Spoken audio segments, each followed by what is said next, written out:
What's up, guys? How you guys doing? It's Tuesday night, so what that means is another episode of PK Unmiked, where um, I just want to shoot the breeze, talk to you, talk to you guys a little bit. Tonight we do have a little agenda that we want to talk about. I'm gonna go ahead and get this set up over here while we go. How is everyone doing tonight? And so I love the comments during this. I love questions.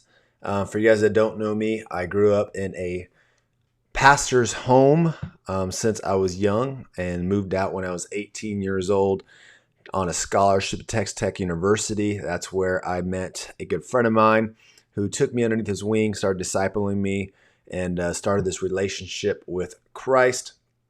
And it's been a journey ever since then. And especially this year with everything that's going on that we see in the news, and also, what's up, David? And also things that aren't seen in the news called life, right? Within relationships and work and career and all that.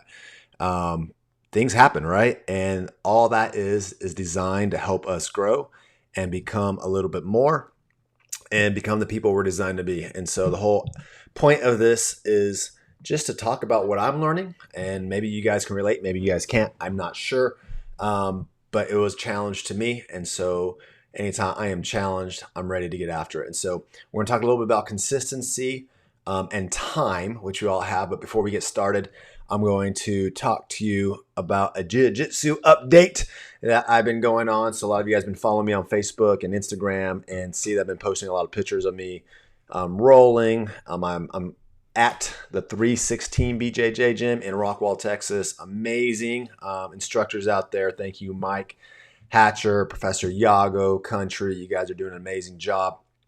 And the 12 p.m. crew, who I continue to roll with, and everybody else that's been there, that's been teaching me and being patient with me. It has been an absolute journey. And so if you guys haven't tried jiu-jitsu, I really encourage you guys to get out there. And so long story short, there was a buddy of mine that I played football with back in 2005 when I graduated, took me to a place in Lubbock, Texas to learn. And he was trying to get to MMA. And I was like, there is no way I'm going to do this and get my face punched into. That's not what I wanted to do. And then I started listening to a podcast about 4 or 5 years ago. And they talk a lot about, it's a business podcast. And they talk a lot about jiu-jitsu and the mindset and the discipline that comes with it. And so I was always intrigued by it because I always loved, one, the physical challenges. Those excite me. And number two, I always like working the mindset. And so I had the opportunity to start going to a 12 p.m. class during the lunch break. And it has been nothing short of awesomeness. That's the word that comes to me right now. And so I'm going to talk a little about that. And understand, guys, I've only been doing this 4 months. And so I want to be respectful to everyone who's been doing this discipline for years and years and years, and the history and all that. And so I'm speaking from a very green approach, from my own personal approach. And I've tried to learn the culture and everything that goes along with this discipline. And so there's a lot of lessons learned in 4 months. And so, in fact, I'm doing my second tournament as a white belt. So my second tournament in 4 months. I started mid-July this weekend, which is pretty funny. So up to Thanksgiving, there was one person in my weight class, and where I'm at the higher end of my weight class. And then there was one person in the weight class above me. And so I said, well, I'm the only one in my weight class. I'm going to go ahead and eat all I want on Thanksgiving and just go up a weight class and go ahead and compete. I'm just going to have fun. I'm not trying to win a championship, right? I'm going to win. I'm going to go win. But where I'm at in my career right now, it's a lot about just the experience. And so I ate everything I wanted on Thanksgiving. I checked the tournament brackets Thursday night and realized there were 2 other people that signed up in my weight class. And now I'm in the process of cutting weight, and which has been really easy with the Herbalife products and all that. I'm actually down into exactly where I need to be right now, and getting excited for this weekend to get after it. And so the first thing I noticed, I'm only going to talk about one lesson I'm learning right now because there's been so many, but what drew to me was I didn't realize how much I missed physical contact, right? So got the free class. I went in there, didn't know what I was doing. I was getting thrown around, and just realized, man, this is awesome. It's good to sweat. It's fun to be physical. I missed that from my playing days, and so that's the first thing that drew me. But the biggest lesson I'm learning right now is how to stay calm under pressure. And I thought I've been a person who's been pretty calm, can look things logically, but it's a whole different situation when you are being smothered and you're being choked and the pressure is on you. And when I first started, you freak out and you tap right away. Oh no, don't know how to get out of it. I don't want to choke. I tap. And as you learn and as you grow and you understand just different ways to get out of different situations, you become calmer. And so when you're put back into that situation that used to freak you out, you're able to stay a little bit calmer, think a little more clearly, and then escape the choke or the position or whatever it is, right? And so how I relate that to what I'm learning right now in life, because if you do one thing, learn how to relate it to other areas of your life, is there's areas that are going on in 2020 that are freaking people out and they don't know how to act. And I place that on because I think as a society in whole, we're not challenging ourselves enough. We rather be comfortable. We don't like discomfort. We don't want to be put in positions that are going to help us grow. And so when challenges hit us in life, people freak out. And the people you see right now succeeding in life, still growing their business, being successful, are the people who are able to take that deep breath, relax, understand it's just a time period. You can think of a strategy to get out of that and everything's going to be okay. And so I love that so far about jiu-jitsu and my 4-month journey, right? 4-month journey, so many lessons to be learned. Humbling. I remember one of the few classes I went in there and got choked out by, and I still get choked out and armbarred by women who are not thinking of it because there's, I say that just for the story, that are 120 pounds, armballing me, choking me out. They're just amazing athletes. And it just motivates me to continue to learn and grow and get through that. So that's kind of update where I'm at on my jiu-jitsu. So I appreciate the prayers and everything for this weekend as we get into American Nationals and have a good time there. So there's that.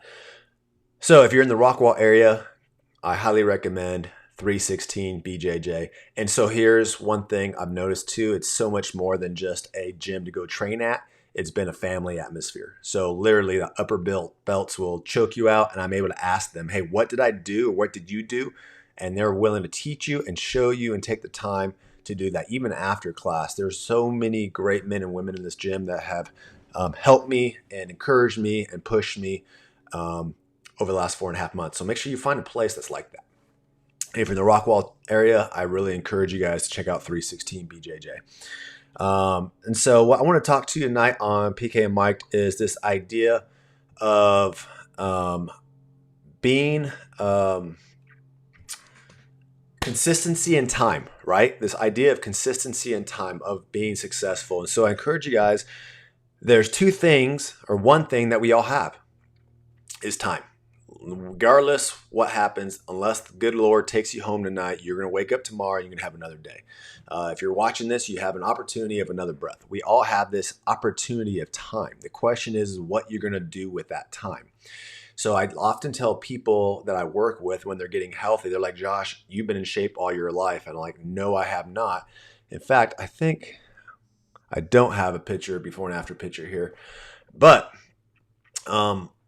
I got as heavy as 238 pounds at one point in my life and decided to run a half marathon and only lost 2 pounds running a half marathon under 2 hours and still thinking I'm in pretty good shape.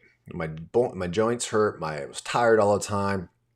And it was a time I knew I needed to change. And so when I ended up losing the 27 pounds, right, it changed my life. And so when people ask me, Josh, tell me you've always been in shape, it's going to take forever, I can't do what you do, I tell them the only difference between me and you right now is time.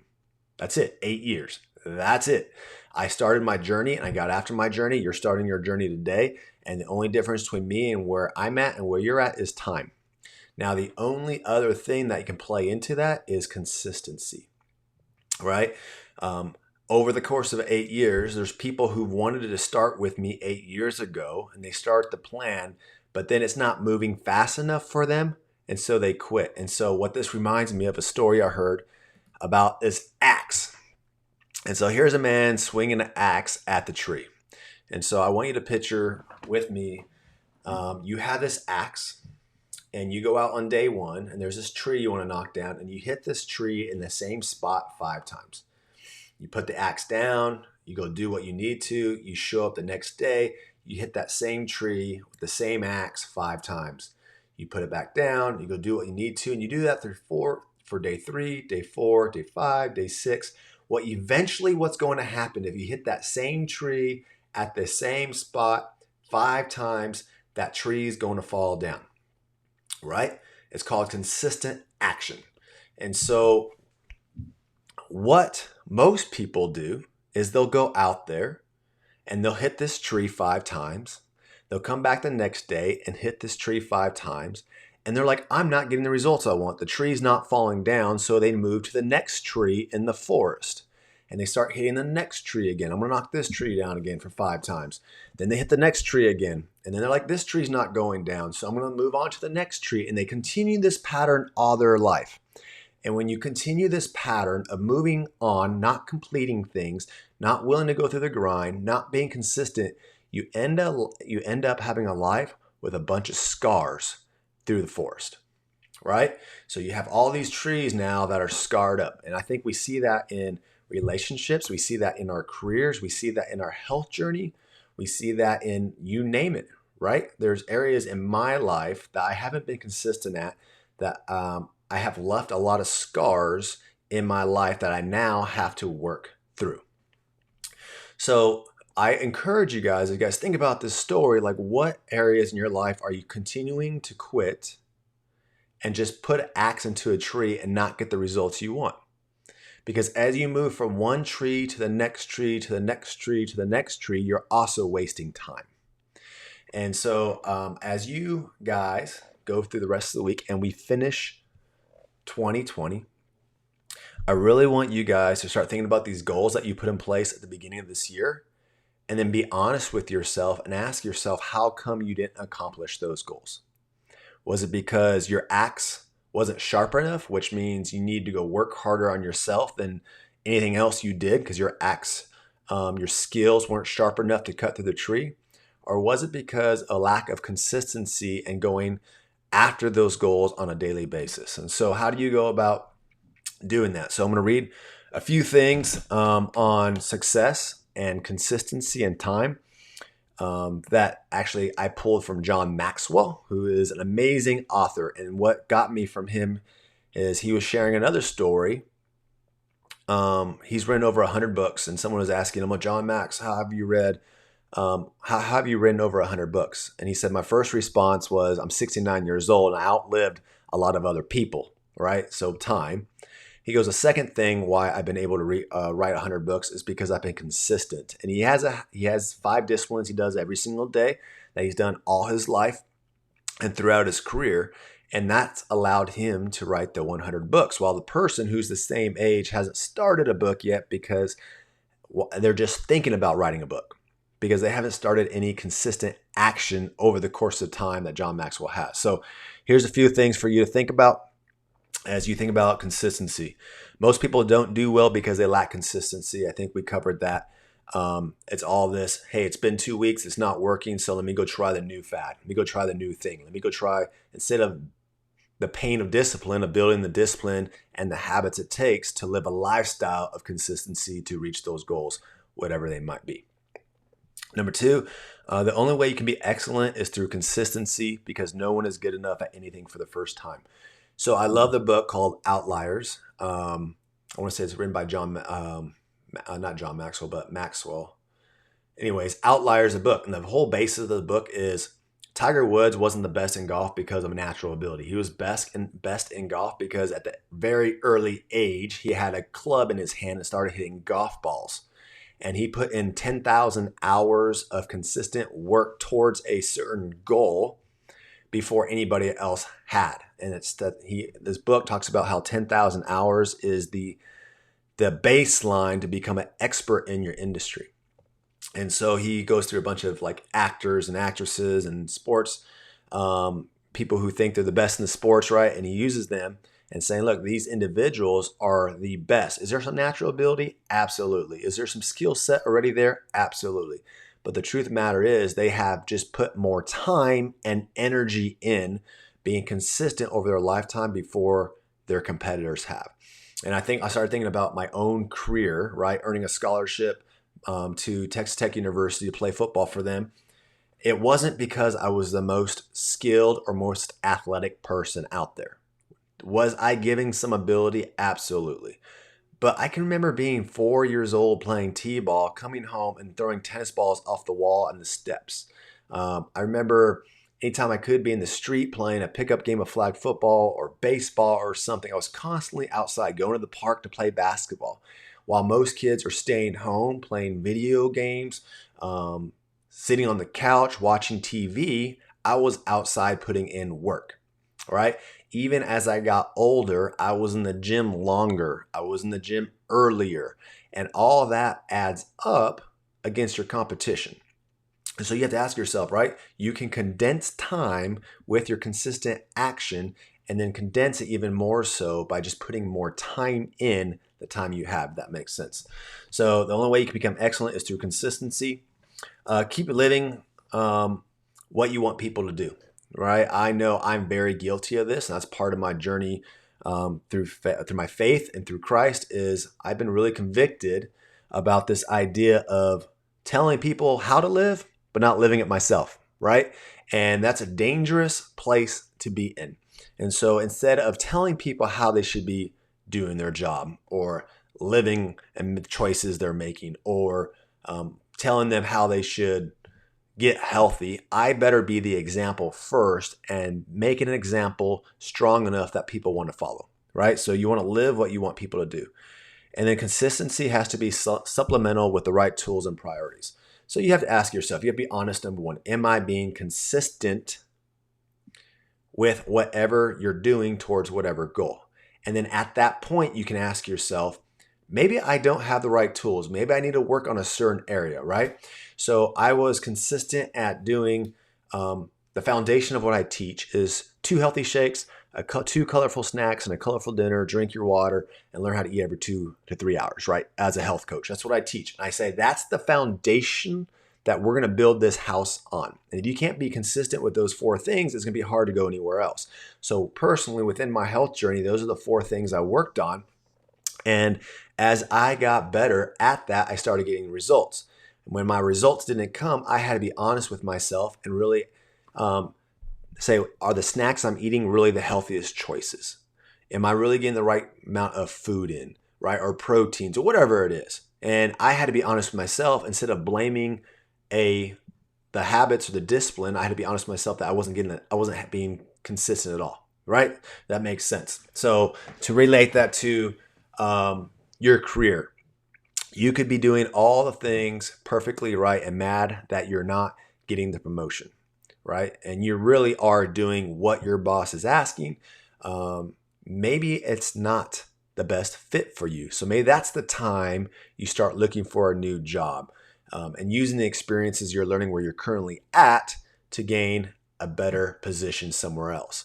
But don't do that if you're showing up late to work, right? So coming from the staffing and recruiting world, this was always blowing me away. So my job was to place people at different jobs in the Dallas Metroplex, and they would call me because they were technically our employees and say, I need a raise. I can understand why my boss isn't wanting to sit down and give me the raise I deserve. And I said, well, how many times have you been late to work this week? How many times have you gone over quota? They're like, that's not the point. I've been showing up every single day. Just showing up's not going to get you the success and not going to get you to those goals that you want to get to. And so you got to make sure you're doing it with the right tools and with the right priorities. And so the biggest lesson from that is work harder on yourself than anything else. And so how do you go about finding out how do you find out, like, what can I ask myself? What do I need to do to figure out putting myself in the best position moving forward? So we'll wrap it up with this. Number one is, what is the main goal in this area of growth? So take an area in your life and where do you want to grow, right? what activities will help you accomplish those goals. So you have the area that you want to go after, and then you start listing out things that are going to help you hit those goals, right? And then you take that list and you ask yourself these questions. What of those activities are the most important? So you may say, I want to lose 20 pounds. And you're like, how do I lose 20 pounds? Stop eating fast food, stop drinking soda, work out 3 hours a day. You have a whole list of things. You take that list and you say, well, you know what? If I change my nutrition, which is the most important thing to do to hit the goals you want, right? Then that's how you hit your goals. You make that your first priority to focus on. But if you're like, you know what, I am going to work out 4 hours every single day, but not change my nutrition, that's stinking thinking because your priorities are out of line. Working out is supplemental to your nutrition. So you got to understand and do some research, whatever your goals are, and on that list, what's going to be the most beneficial to those goals. And then number 4 is what activities can you do daily, right? Working on that consistent action. Now, there's going to be some things, for instance, again, in the health world, since we live in, I know my workouts are Monday, Tuesday, Thursday, and I'm going to get extra one. I'm going to do a cardio session Wednesday morning and take Friday off and then do something on Saturday, right? That's my workout routine. I know those are the days. It's not every single day I work out, and I don't do the same workout every single day, but I have a routine. That's considered being consistent as well. But there's also certain things I have to do every single day to continue and maintain my health goals, like eating good nutrition. With nutrition, I don't have the option to say, you know what, I'm going to eat good on Monday, Wednesday, Friday, and then one day on the weekend. That doesn't cut it. With nutrition, I got to be drinking my water every single day. I got to make sure I'm getting my protein intake every single day. I got to make sure I'm getting my fruits and vegetables and all the other stuff, right? And so within that list, you're going to be consistent on some daily actions, which are the most important, right? The most important things you want to do every single day. And then there's going to be things that you're doing consistently on a weekly, monthly, quarterly, yearly basis. So that is my thoughts on time and consistency. And if you apply these to any areas of your life, right?